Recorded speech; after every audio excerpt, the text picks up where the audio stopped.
아, 복음을 제대로 내가 전달한 것 같아서 흐뭇하다, 이렇게 생각하시면 돼요.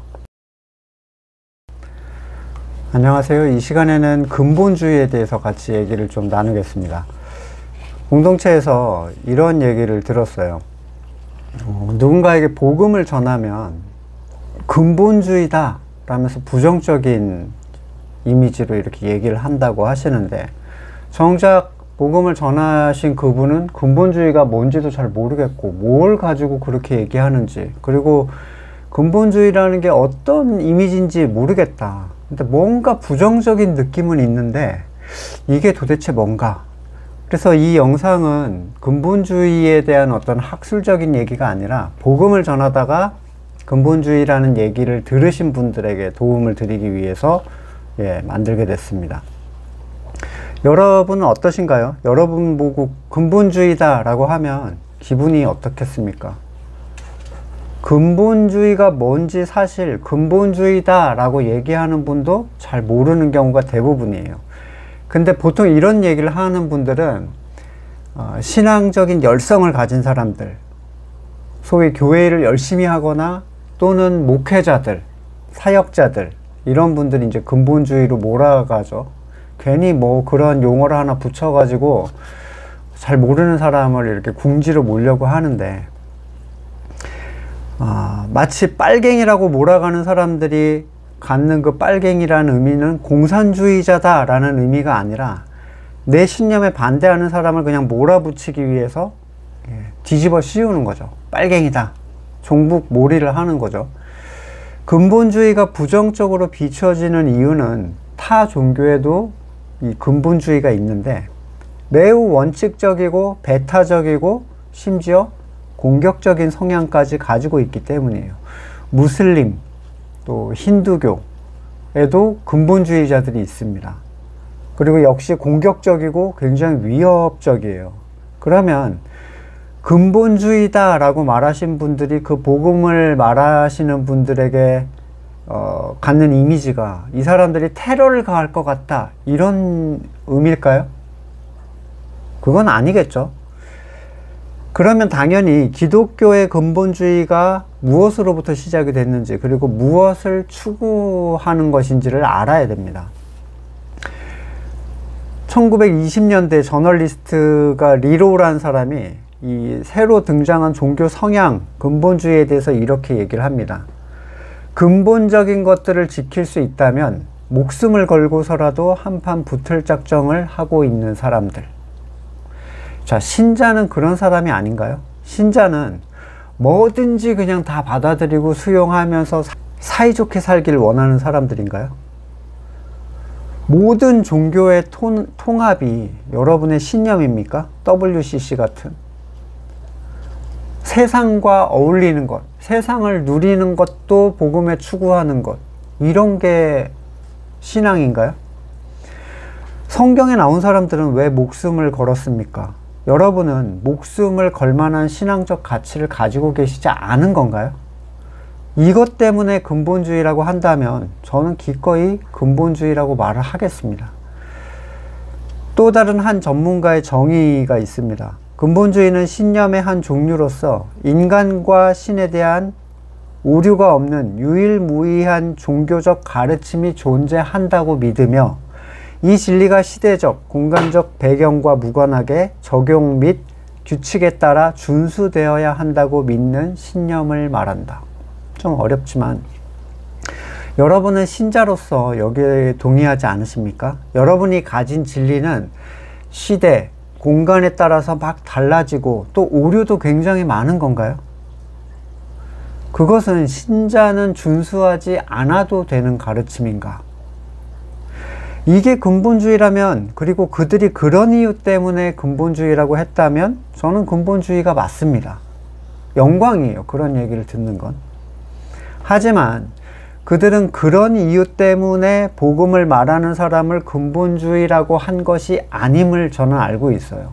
뭘 노리고 그 얘기를 하는지. 근본주의 태동이 19세기 말에 자유주의 신학이 유행을 했죠. 그래서 진리나 절대적인 가치에 대한 것이 다 파괴가 되고 있었어요. 절대적인 건 없다. 그리고 인본주의적인 흐름이 흘러갔죠. 뭐든지 사람의 지성과 이해로 분해하고 해석하려는 그 시도는 결국에는 성경 자체를 부정하는 단계까지 가게 됩니다. 이는 인본주의적인 신앙의 결과물인데, 무디, 워필드 같은 사람들이 이에 대해서 진리를 지키기 위한 저항한 그 운동으로 시작이 된 거예요. 근본주의의 5가지 특징이 있는데, 축자 영감설에 기반한 성경이 모호하다는 것, 그리고 예수님의 신성, 참된 하나님의 아들이시다, 그리고 예수님의 대속, 그리고 예수님의 육체적 부활과 재림, 그리고 예수의 동정녀 탄생. 이 5가지가 핵심적인 근본주의의 주장이에요. 여러분, 이 5가지에서 나는 그거 믿을 수 없다라고 하시는 분 계신가요? 이게 근본주의자의 주장이라면 당연히 나는 근본주의자라고 얘기를 하겠습니다. 그런데 항상 처음의 의도와 달리 본래의 뜻이 변형되듯이 은혜라는 것이 더 이상 은혜가 아닌 것이 돼버렸잖아요. 건물교에서 은혜라고 하면 자기 잘된 거를 은혜라고 표현하잖아요. 그렇게 되듯이 진리를 해치는 자유주의에 대항하기 위해서 만든 이 근본주의의 의미가 가짜들 또는 제대로 그 의미를 파악하지 못하는 사람들에 의해서 변형, 왜곡이 됩니다. 미국 보수 정치의 성향, 문자 그대로 미국 기독교 정신을 드러내기 위한 가치로서 성경에 근거하여 라는 이 해석은 복음적 가치와 상관없이 눈에는 눈, 이에는 이, 이런 율법의 한 부분만을 따온다든지 또는 성경의 한 구절만 가지고 그것에 반하는 모든 것을 공격적으로 대한다든지 하는 일들이에요. 그래서 근본주의 신앙이 아닌 이제 왜곡된 근본주의의 특징이 뭐냐면, 진화론, 공산주의, 로마 교회, 술, 담배, 춤, 도박, 극장 구경조차도 근본주의자들이 공격하는 또 다른 중요한 표적이 됩니다. 재미있는 사실은 미국의 종교 근본주의자들은 누구보다도 성경 문자주의를 강경하게 입장을 취했는데, 기독교에 관련된 어떤 종교 퀴즈가 나오면 반타작도 못한다고 해요. 결국 근본주의 기독교인들은 성경적인 지식이 있지만 자기들의 주장에 맞는 선택된 구절들에만 익숙할 뿐 정작 전체적인 의미를 잘 파악하지 못하는 걸로 볼 수가 있겠죠. 종교계에서 근본주의가 나타날 경우에 대표적인 특징은 생활 양식이나 가치 판단 등에 있어서 교리에 근거한 자신의 기준을 절대화하는 그런 개인적 차원에서의 그런 적용은 문제가 안 돼요. 근데 그게 사회 전반에 그것을 강요하고 뜯어 고치려는 노력을 하는 게 이 근본자들, 왜곡된 근본주의자들의 잘못된 특징이라는 거예요. 예를 들면 동성애 반대 집회, 낙태 반대 집회, 이걸 통해서 자신들의 의견을 사회에 관철시키려고 하는 거.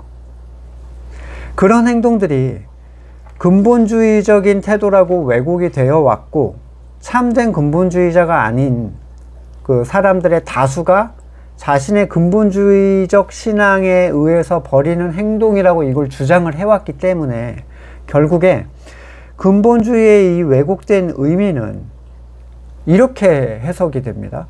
매우 이기적이고 자기 신념에 의해서 타인을 무리하게 바꾸려는 자로 인식이 되는 거예요.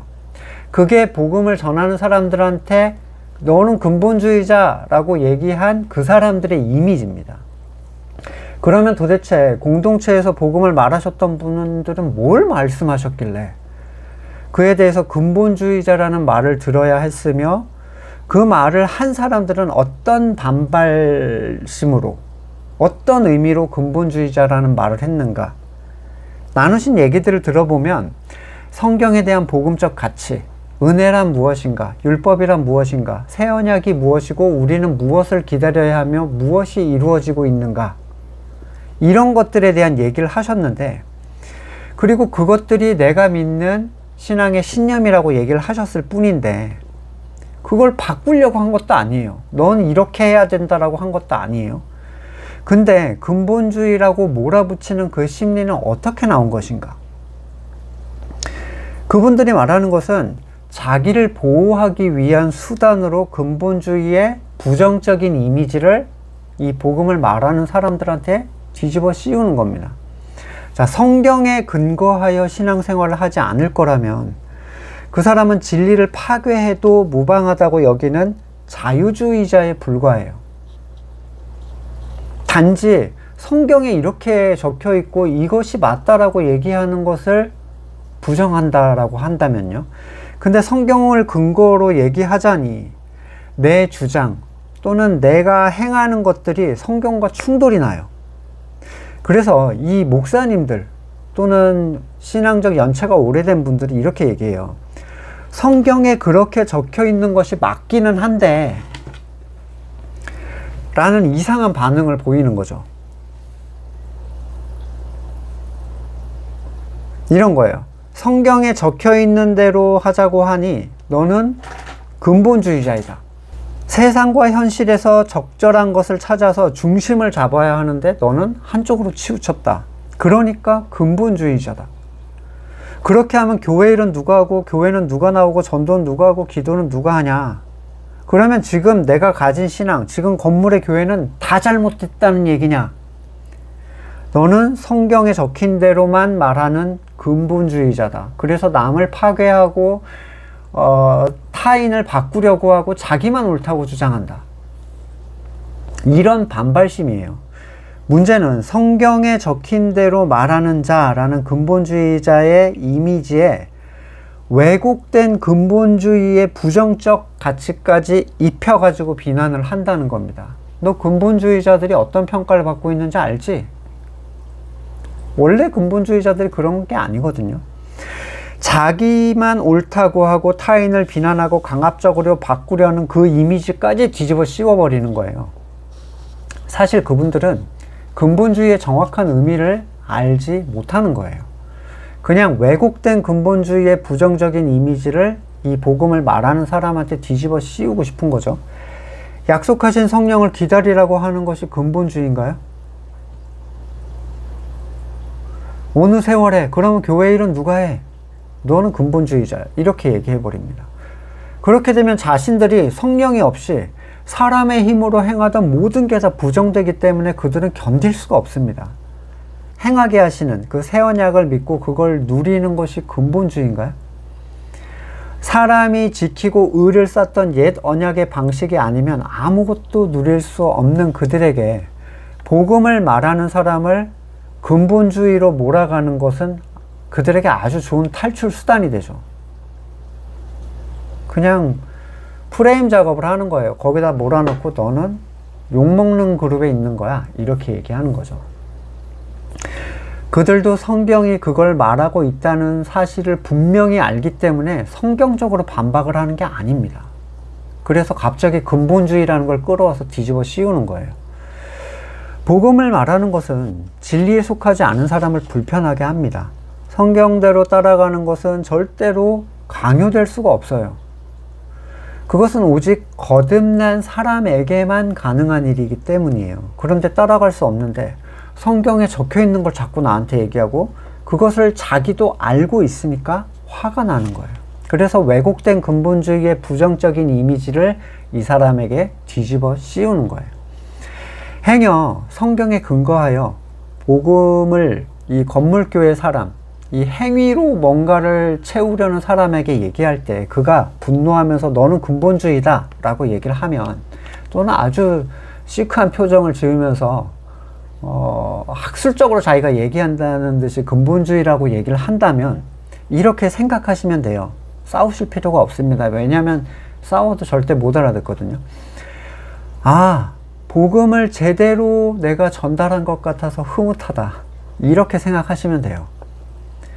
성도는 시대와 공간을 초월하는 절대적 가치에 자기의 모든 가치를 건 사람들이기 때문이에요. 그것이 분명히 성경 안에 적혀 있는 내용이라면 그들이 근본주의라고 손가락질을 한다고 해서 전혀 불편하게 생각하실 필요가 없습니다. 복음은 절대로 세상에 속한 사람들에게 칭찬을 받을 수가 없기 때문이에요. 다음 시간에 뵙겠습니다.